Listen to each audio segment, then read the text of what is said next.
O áudio que vocês vão ouvir agora é parte do podcast Xadrez Herbal. Caso vocês queiram ouvir mais sobre esse assunto e outros temas de política internacional, é só ir em xadrezverbal.com.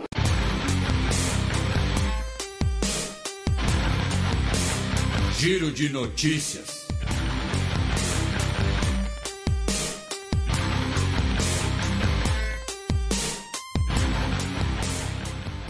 Notícia da sexta-feira retrasada, durante a gravação do último programa convencional, já que Sadir Japarov é confirmado como novo presidente do Quirguistão. Isso, para a gente dar uma conclusão, né, digamos assim, a um dos temas principais do programa mais recente, a gente teve a confirmação do Japarov, que estava preso, né, foi libertado, né, pelos manifestantes, e ele foi confirmado pelo Congresso do Quirguistão para ser o presidente interino até eleições que serão realizadas no ano que vem, tá? Então, é parte aí desse, como a gente mencionou, né, desse grande acordo nacional, né, com o Supremo, com tudo, para evitar uma escalada maior, para evitar um racha no país que é marcado por divisões demográficas, divisões étnicas, que a gente explicou, né, um pouco, mesmo que brevemente, no programa de 2 semanas atrás. Notícia do domingo retrasado, dia 18 de outubro. Após 13 anos, embargo de venda de armas para o Irã é suspenso.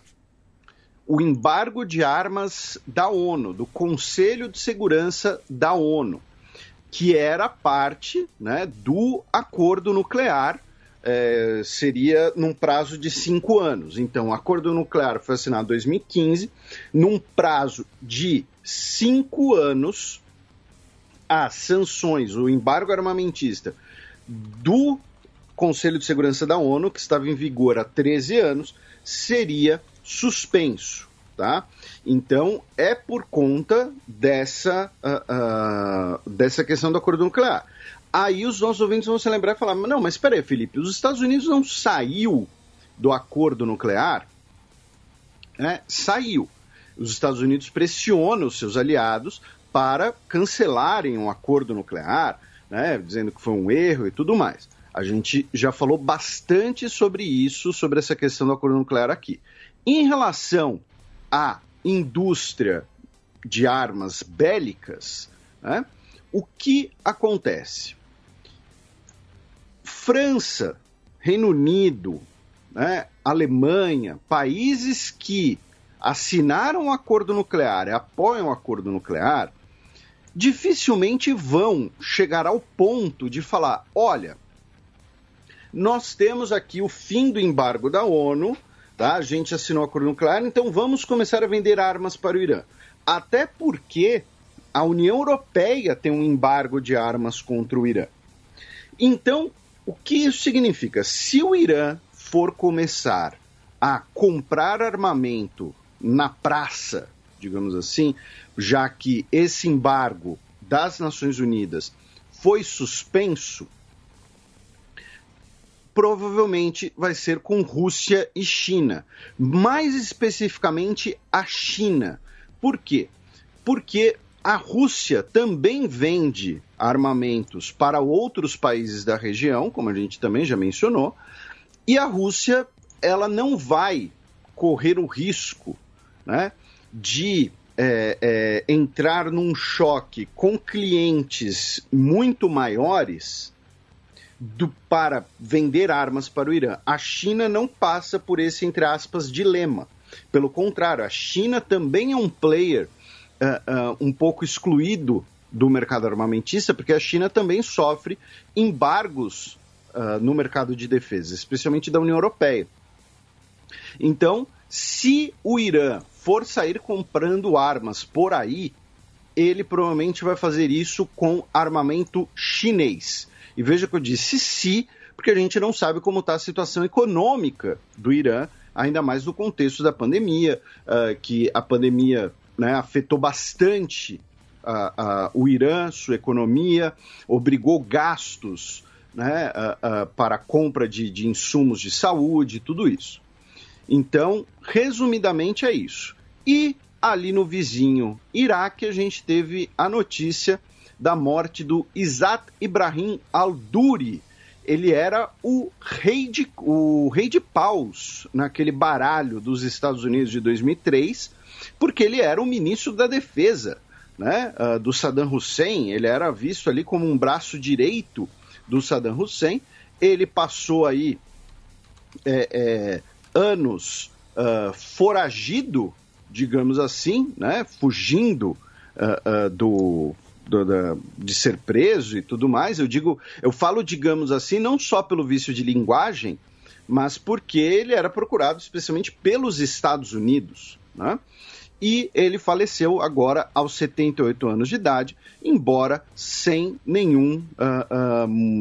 sem muitos detalhes, né, sobre a sua morte. E lembrando que os outros reis, evidentemente, eram o próprio Saddam Hussein e os seus dois filhos mais velhos, o Uday e o Qusay, que foram mortos em 22 de julho de 2003.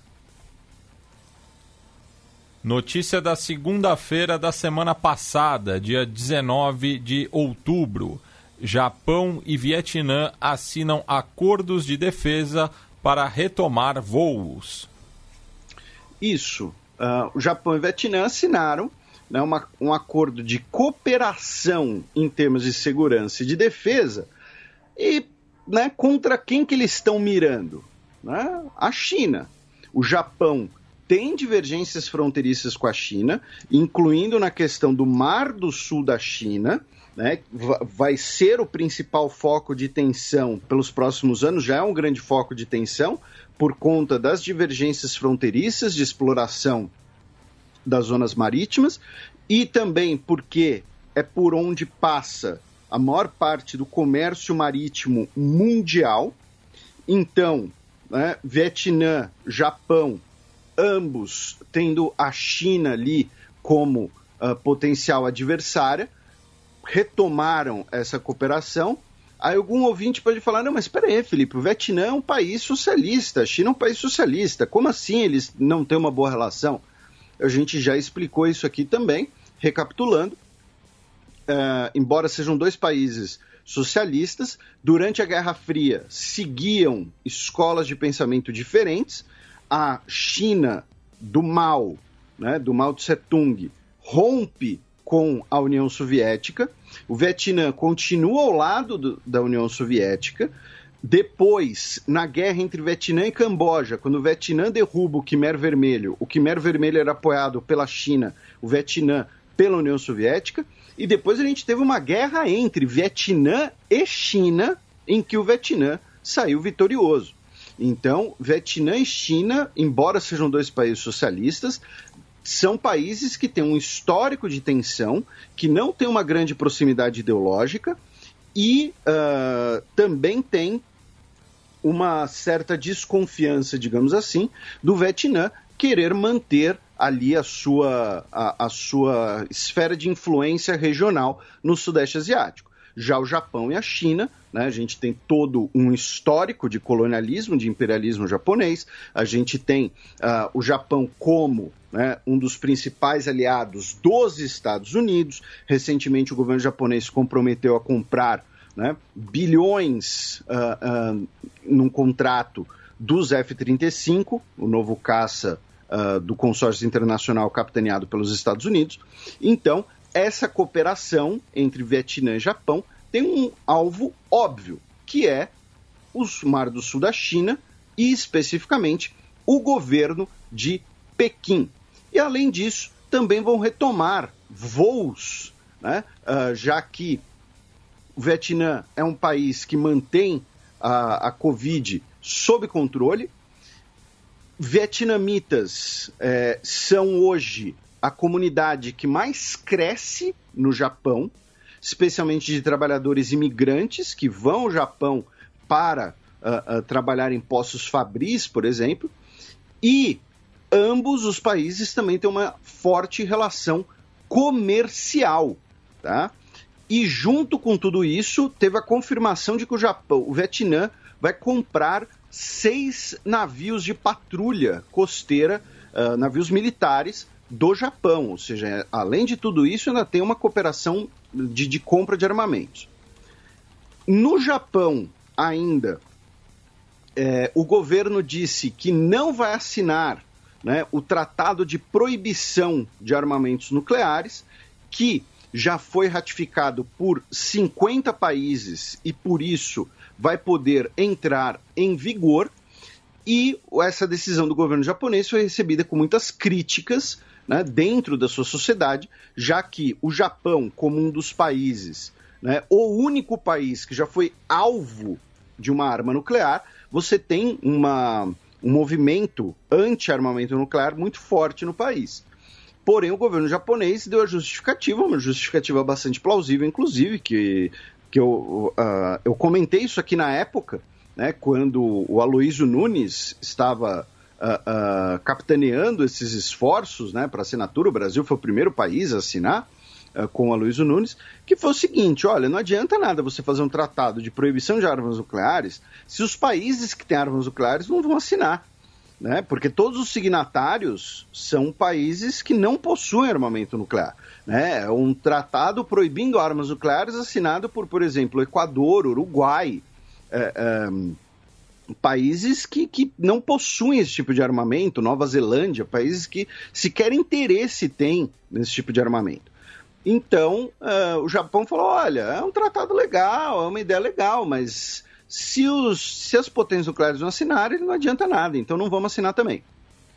E, para a gente fechar, no Sudeste Asiático, né, a gente volta para o Vietnã, mas aí cruza a fronteira, os protestos na Tailândia continuam, os protestos incluindo aí o gesto dos 3 dedos dos Jogos Vorazes, que a gente mencionou. Uma corte tailandesa ordenou, né, o fechamento do site Voice TV, que foi considerada ameaçando a segurança nacional, porque estava cobrindo os protestos e fazendo críticas ao primeiro-ministro.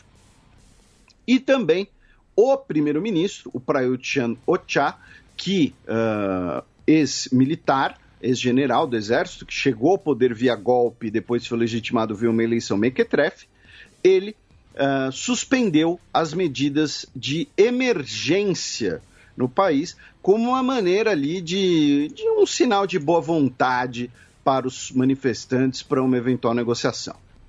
Notícia da quinta-feira da semana passada, dia 22 de outubro. Ex-premier é indicado para formar governo no Líbano. Matias, a gente já brincou aqui, né, inclusive no programa com o Átila, que a quarentena, né, o confinamento, o isolamento durante a pandemia parece o dia da marmota, né? De fato. Você acorda, faz a mesma coisa, tem que trabalhar, né, não tem muita variação, não tem muita novidade. O Líbano está numa espécie de dia da marmota, né, porque o Saad Hariri foi designado para ser o novo primeiro-ministro. Os nossos ouvintes mais atentos, né, ou às vezes os nem tanto atentos assim, devem estar pensando: peraí, eu já ouvi falar no nome desse cara antes, porque ele era o primeiro-ministro até janeiro. E aí ele renunciou, e aí agora ele voltou. Lembrando que ele renunciou também em 2017, quando ele foi virtualmente sequestrado pela Arábia Saudita, e antes disso ele também tinha sido primeiro-ministro até 2011. Então esse vai ser essa vai ser a quarta posse, tá, do Saad Hariri no Líbano. E, né, aparentemente o Líbano tem um problema de formação de novas lideranças políticas. Lembrando que o ex-embaixador do país na Alemanha, Mustafa Adib, chegou a tentar formar um governo, mas não conseguiu, né, articular uma coalizão que funcionasse. E aí agora né, a tarefa voltou para o Saad Hariri, que aparentemente ele é o único ali que consegue articular todos os políticos libaneses, né? Não vamos aqui fazer alusões a uma figura libanesa, uma figura de origem libanesa da política brasileira, né? O ex-presidente Michel Temer, né, e o seu partido PMDB jamais faria alguma coisa desse tipo. E na vizinha Síria, nós tivemos o grão-mufti de Damasco, o grão-mufti sunita de Damasco, o Sheikh Mohammed Adnan Afiuni.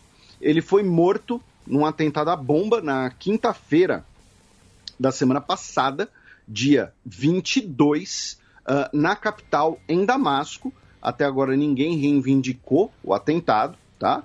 O seu carro, né, foi um carro, o carro dele, colocaram explosivo no carro dele, tá? Não foi um carro-bomba. E também tivemos ataques aéreos essa semana em campos no noroeste da Síria, que deixaram pelo menos 35 mortos, campos controlados por forças rebeldes apoiadas pela Turquia. Muito provavelmente, o ataque aéreo foi realizado por aviões russos, tá? E muito provavelmente, né, um recado da Rússia para a Turquia. Por quê? Porque as forças turcas começaram nas últimas 2 semanas a, devagarzinho, né, como quem não quer nada, né, começar a expandir a sua presença na Síria em direção à rodovia M4, possivelmente furando, entre aspas, o acordo com a Rússia. Então a Rússia falou, olha, né, então vamos, né, olha só o que acontece, né, vocês pressionam aqui, uns aviões nossos vão por aqui, então é melhor cada um ficar no seu cantinho. Muito provavelmente foi isso que aconteceu. Notícia do último sábado, dia 24 de outubro. Afeganistão afirma ter matado líder número 2 da Al-Qaeda. O governo afegão anunciou que o Abu Muhsin al-Masri foi morto.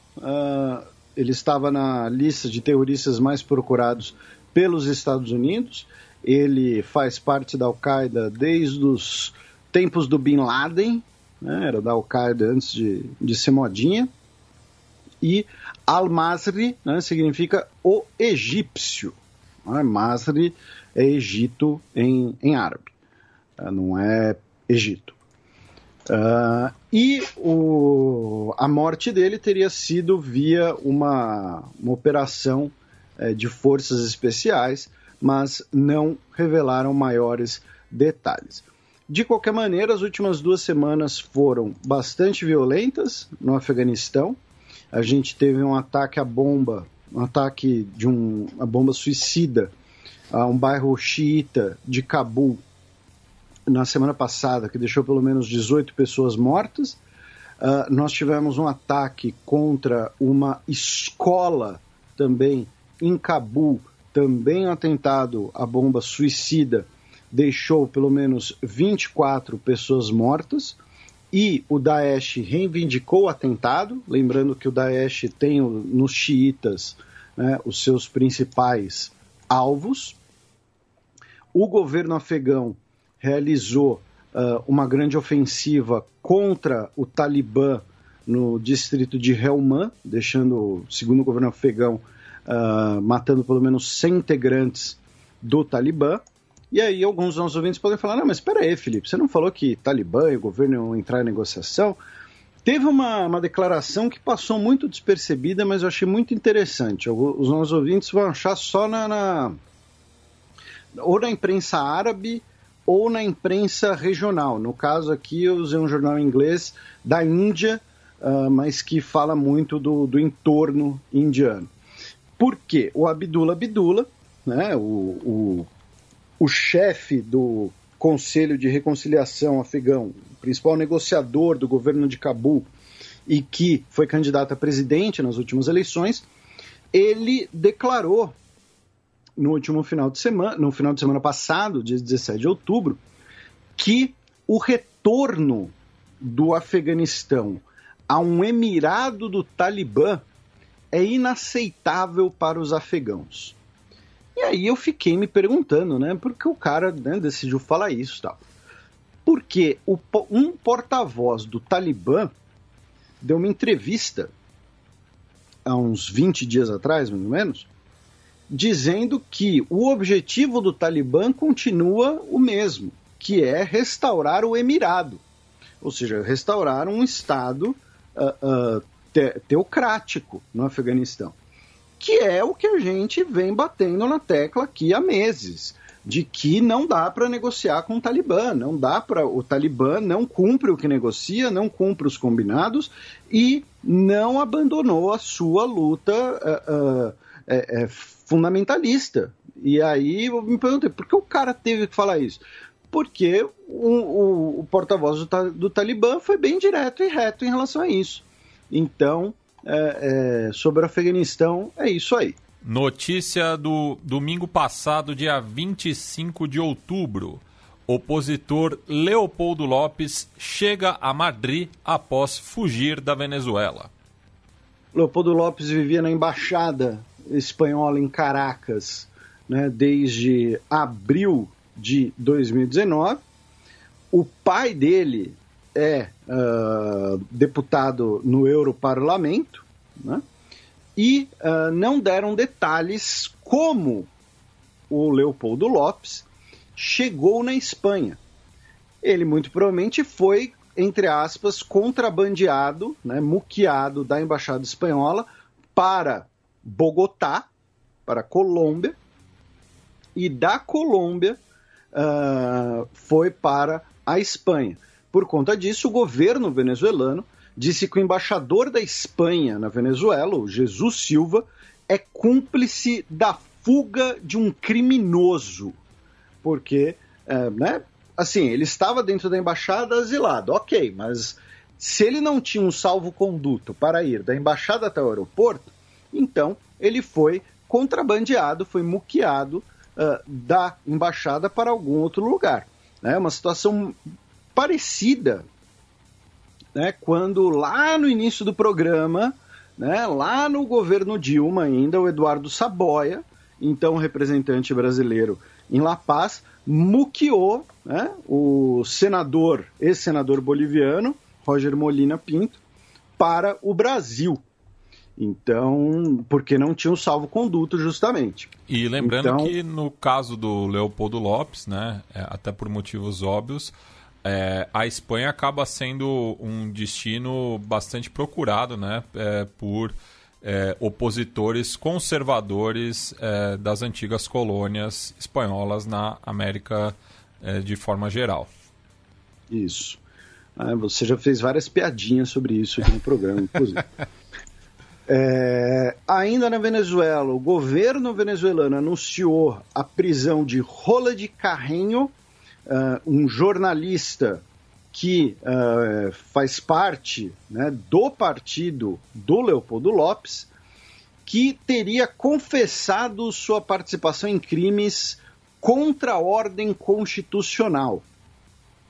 Ele foi preso, né, pelo SEBIN, o Serviço Bolivariano de Inteligência, e a grande questão é assim, se ele foi preso por alguma eventual participação na fuga ou no exílio, né, como preferirem. Alguns dos nossos ouvintes vão dizer que o Leopoldo Lopes está fugindo, outros vão dizer que ele buscou o exílio porque ele está sendo perseguido. No caso particular do jornalista Roland Carreño, ele foi preso pouco depois, ou seja, é possível que a prisão dele tenha sido no contexto do Leopoldo Lopes. Ainda em relação à Venezuela, o Maduro disse que a refinaria de Amuay seria alvo de um ataque, de uma tentativa de ataque terrorista na última terça-feira, dia 27, dizendo que derrubaram uma torre da refinaria com uma arma de distância. Não deram mais detalhes. Cruzando a fronteira para ficar na Gran Colômbia, né, mas agora na Colômbia, o líder do Exército de Libertação Nacional, LN, Uriel, foi morto pelo exército colombiano, segundo o gabinete presidencial do Ivan Duque. O Uriel era nome de guerra, era codinome, o nome dele era Andrés Felipe Vanegas Londoño. E ele era, né, como eu disse, um dos comandantes do Exército de Libertação Nacional. E ainda, né, na região, mas um pouco mais ao norte, no México, no estado de Guanajuato, na região de Salvatierra, encontraram uma vala comum com 69 corpos, muito provavelmente ligados a questões de tráfico de drogas e os narcocartéis. Inclusive, Guanajuato é o estado com, em números brutos, maior número de assassinatos no México, tá?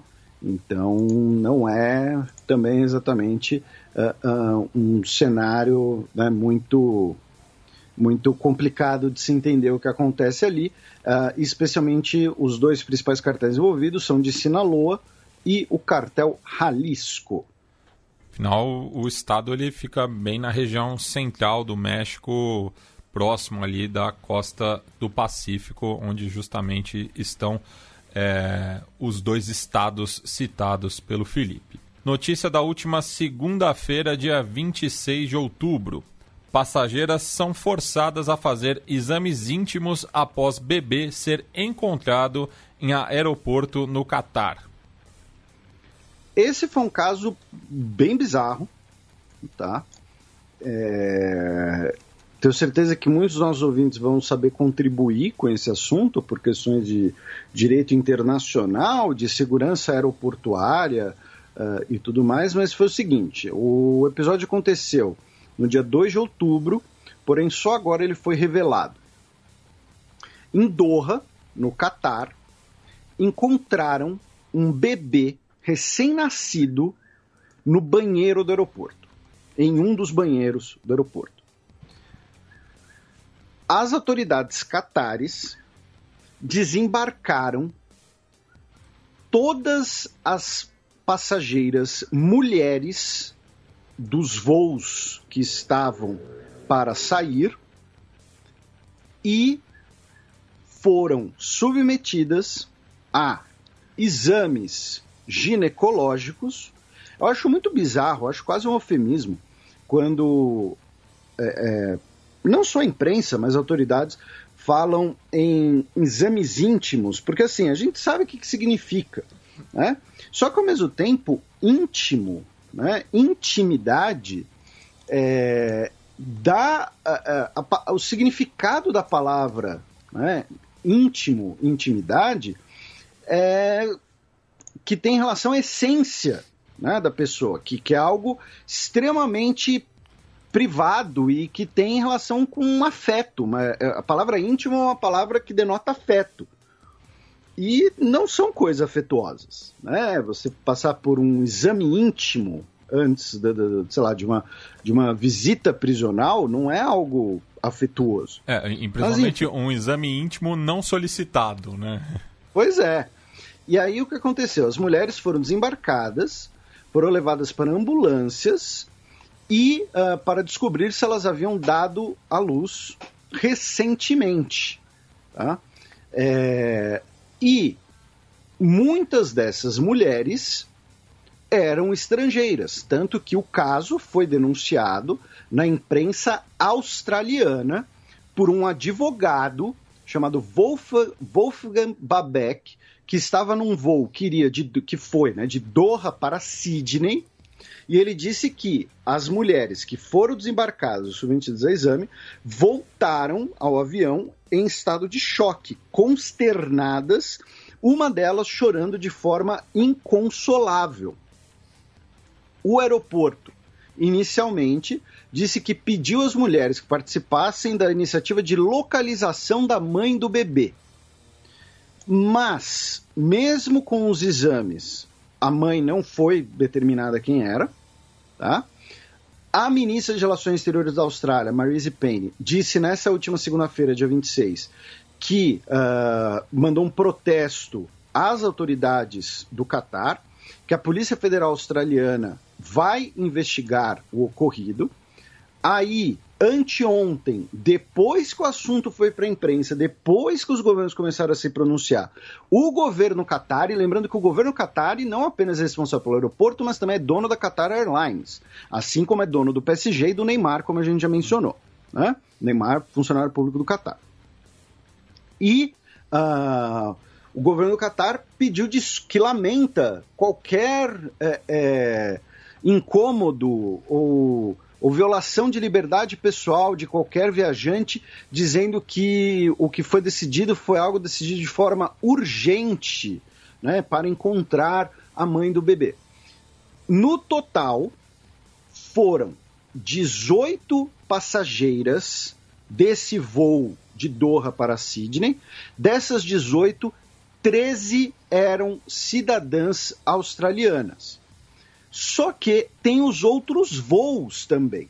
Então também tem um número de mulheres, que o número de mulheres total pode ser maior.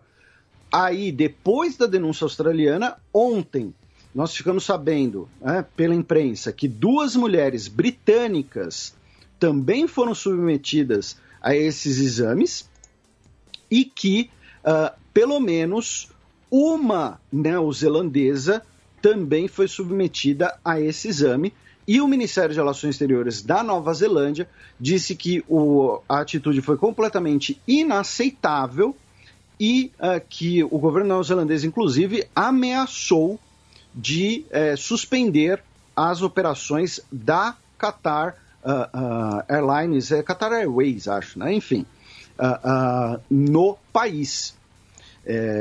Então, assim, uma coisa extremamente bizarra, né? Qatar Airways, que é para justamente se diferenciar da Emirates Airlines. Pode ser. E ainda na região, e ainda em relação a posturas violentas na região, o Festival de Literatura de Hay, o REI, né, H-A-Y, que é originalmente do país de Gales.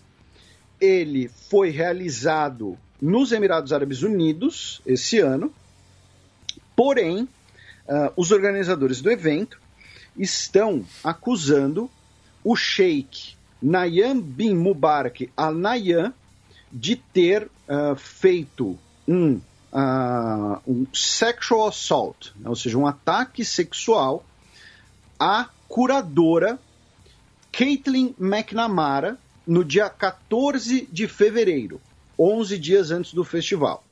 Tá? O festival durou 4 dias, recebeu a presença de diversos escritores conhecidos, e o sheik Nayyan bin Mubarak, ele é o ministro da tolerância dos Emirados Árabes Unidos, e por isso ele era, né, o representante do governo, já que seria ali uma espécie de ministro da cultura, né, digamos assim. Então, a McNamara disse que ela foi convidada para um jantar onde discutiriam, né, o festival, porém ela foi abduzida, levada por um motorista a uma propriedade privada numa ilha, onde houve o episódio de sexual assault. Ela reportou o episódio. Eu estou usando o termo em inglês, porque o termo que estão usando no Guardian, eles não estão usando o termo rape, eles estão usando o termo sexual assault. Tá?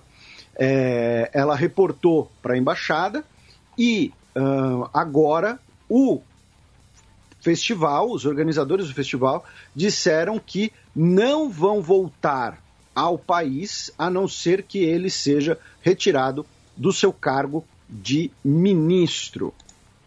E a noiva do Jamal Khashoggi, o jornalista que foi morto e esquartejado por agentes sauditas no consulado do país em Istambul, está processando o Mohammed bin Salman, o príncipe herdeiro da Arábia Saudita, em tribunais dos Estados Unidos. Tá? no distrito de Colômbia, pedindo por indenizações contra o MBS e 28 co-conspiradores, e a justificativa, né, da jurisdição é pelo fato de que o Khashoggi tinha residência nos Estados Unidos porque ele trabalhava no Washington Post, né? Então pode ser usado como jurisdição. E, claro, considerando a posição governamental do MBS, dificilmente vai ocorrer alguma coisa. Porém, é importante lembrar que cortes dos Estados Unidos já determinaram antes o pagamento de indenizações pelos sauditas a vítimas do terrorismo nos Estados Unidos.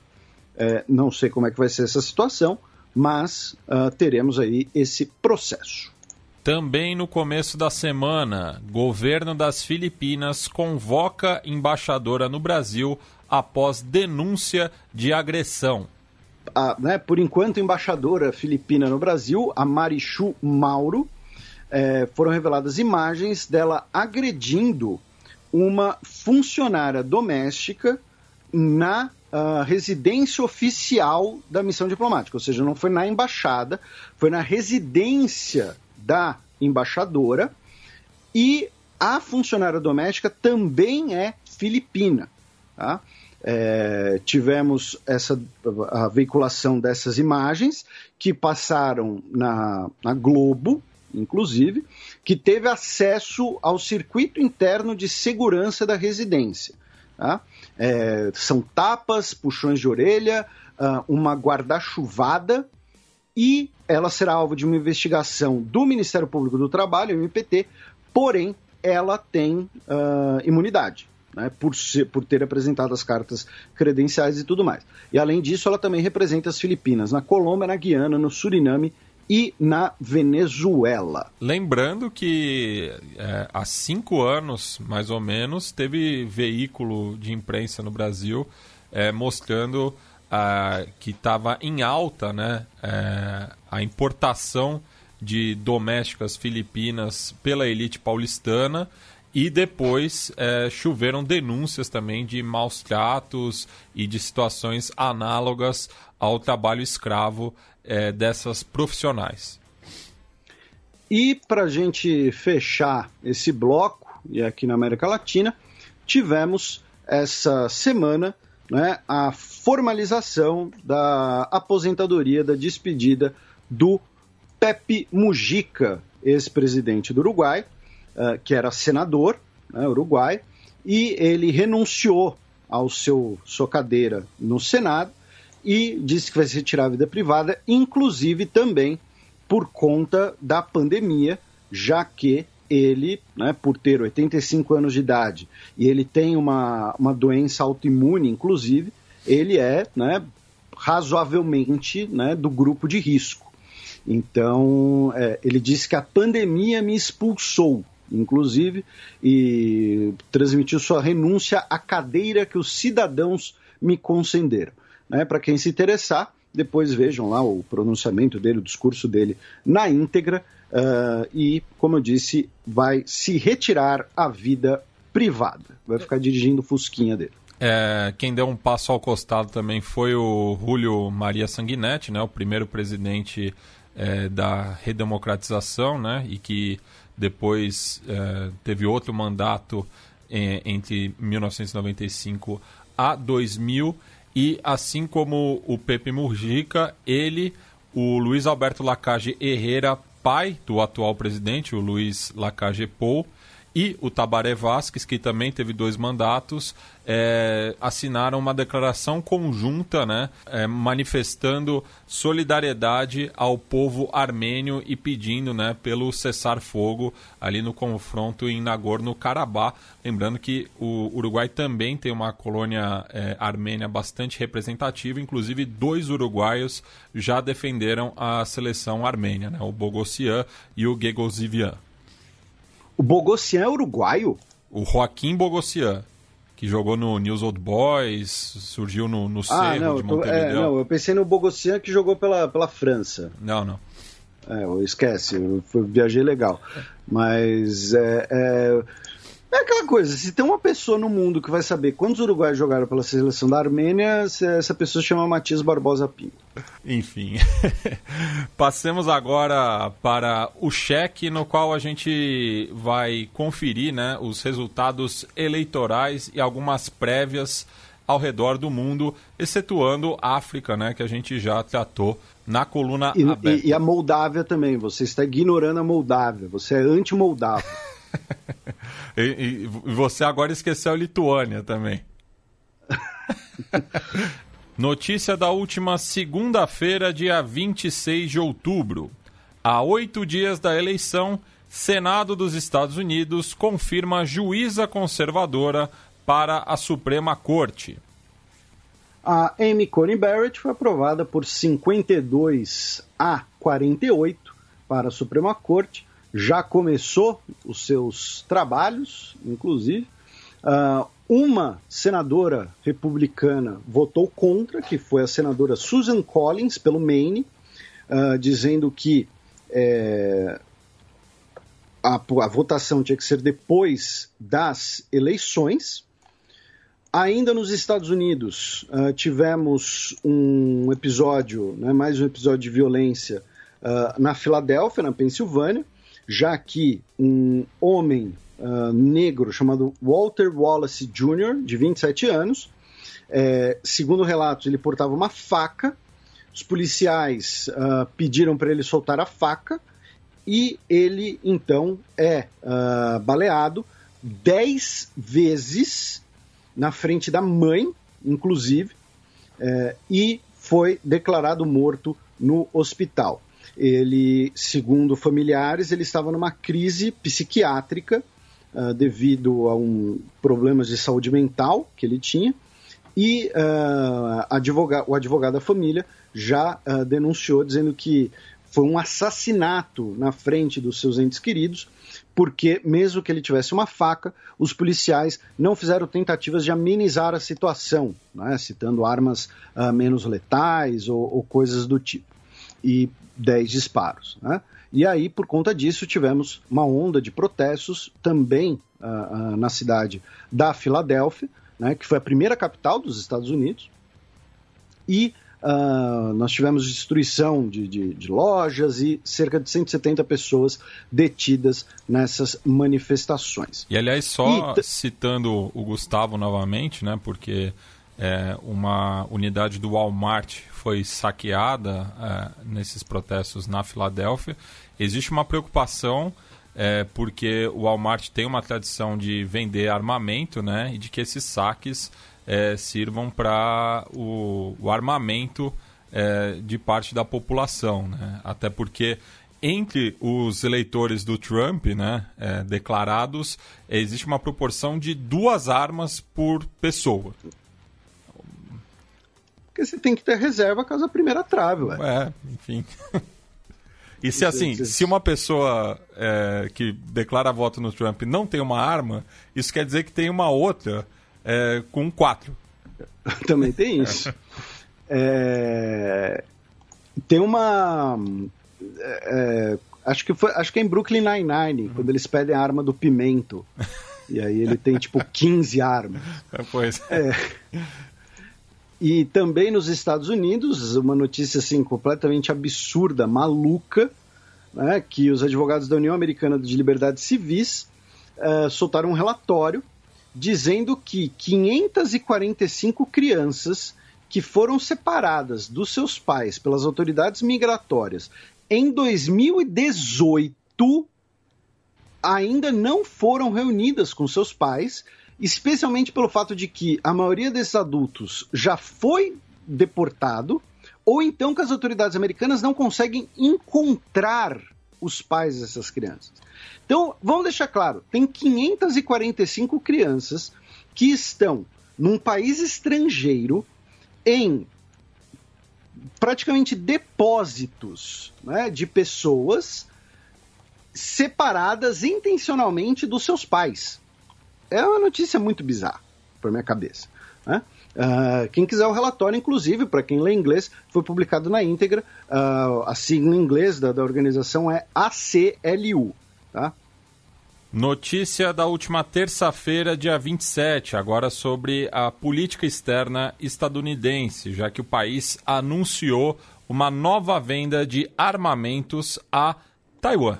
Pois é, uma nova venda de armamentos, mais 2,4 bilhões de dólares, tá, em vendas. Então, assim, num período de um mês, a gente está falando de mais de 4 bilhões de dólares em armamento para Taiwan. Principalmente mísseis e sensores.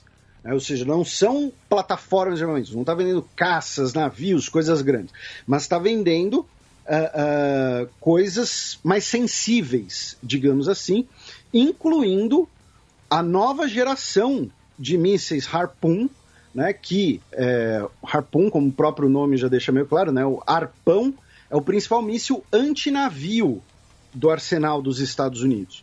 E é um míssil que já tem aí, sei lá, 40, 50 anos, mas que é constantemente renovado, né? O recheio dele é renovado, e essa nova versão, as versões mais recentes, que foram agora vendidas pelos Estados Unidos para Taiwan.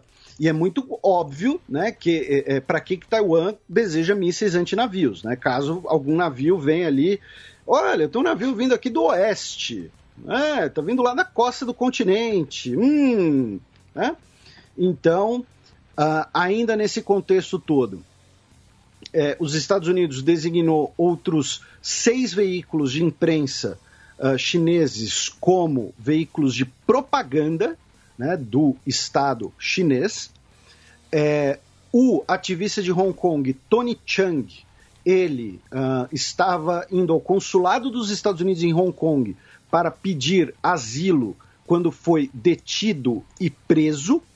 Nesse contexto, o FBI também está acusando formalmente 5 indivíduos que seriam agentes chineses que estavam tentando coagir dissidentes da China, tanto em território dos Estados Unidos quanto em representações dos Estados Unidos. Tá?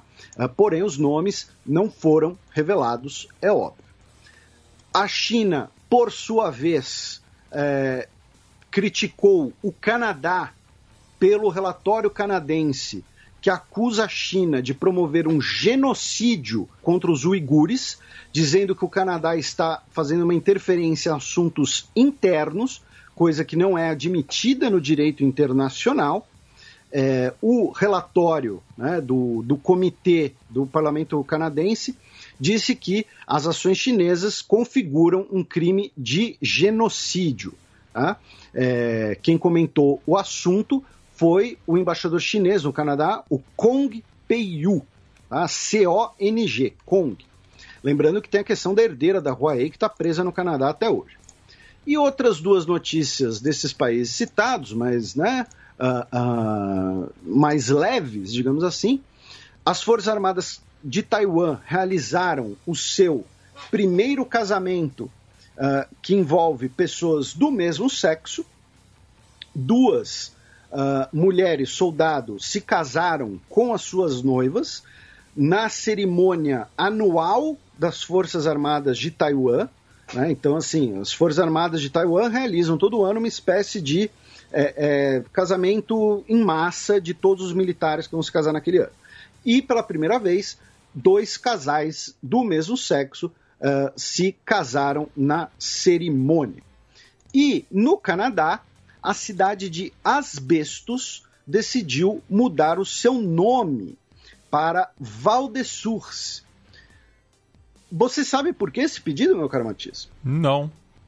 Porque asbestos, em inglês, é referência a uma coisa que tem uma mina gigantesca perto dessa cidade. Por isso que ela tem esse nome, que significa amianto.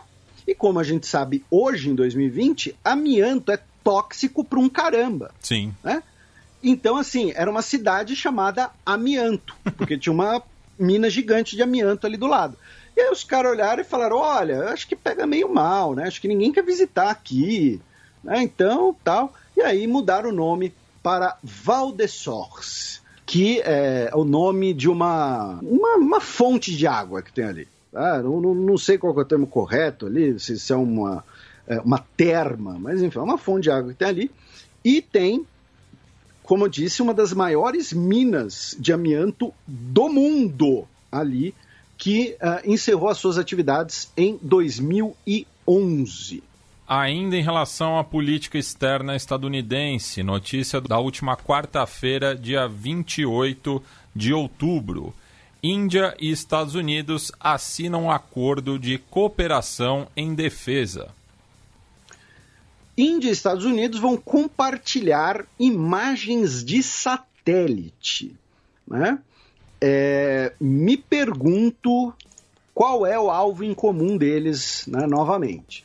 Então, veja, a gente falou de Vietnã com o Japão, agora a Índia com os Estados Unidos, né, e todo mundo mirando, é claro, na China. A Índia que tem uma relação bastante ambígua, né, bastante dúbia com a China, já que fazem parte de diversas organizações juntas, né, como o BRICS e virou RIC, né, a Organização de Segurança de Xangai, porém,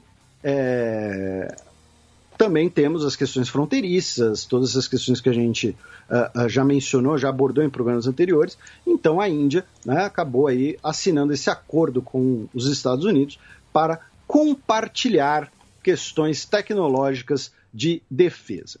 A Índia agora também tem mais um problema com o Paquistão, já que a Índia solicitou o reconhecimento, né, de indicação geográfica do arroz basmati, que é também cultivado no Paquistão, e o Paquistão ficou pé da vida dizendo que a Índia quer roubar o arroz, né, quer roubar o nome de procedência. Né, aquela coisa que nem assim, tem um monte de vinho espumante, mas só o vinho espumante de uma determinada região pode ser chamado de champanhe. O Rafael Mafra, irmão do Guga Mafra, do GugaCast, quando ele participou do especial sobre acordo Mercosul-União Europeia, ele explicou bem essa questão do nome de origem, tá? Recomendo que ouçam, que dêem uma olhada. E também no Paquistão tivemos um protesto na semana passada, com cerca de 30 mil pessoas em Karachi, pedindo a renúncia do Imran Khan, o atual premier. Abaixa o volume porque temos um fucking double breaking news. A começar por um terremoto que atingiu a Turquia e a Grécia, deixando ao menos 14 mortos e mais de 500 feridos. Então, esse número já foi atualizado para 22 mortos e 800 feridos, pelo menos. O epicentro foi no Mar Egeu, magnitude 7, e atingiu principalmente a província costeira de Esmirna, né, que é uma região histórica muito importante. É ali a região onde ficaria, né, Troia. Né? E você tem também a cidade, né, de Esmirna, que é uma cidade de origem grega, né? Para os gregos ela tem que ser parte da Grécia, não seria parte da Turquia, né? Os gregos mais nacionalistas, claro. Então, infelizmente, uma região, né, com bastante sujeita a terremotos, e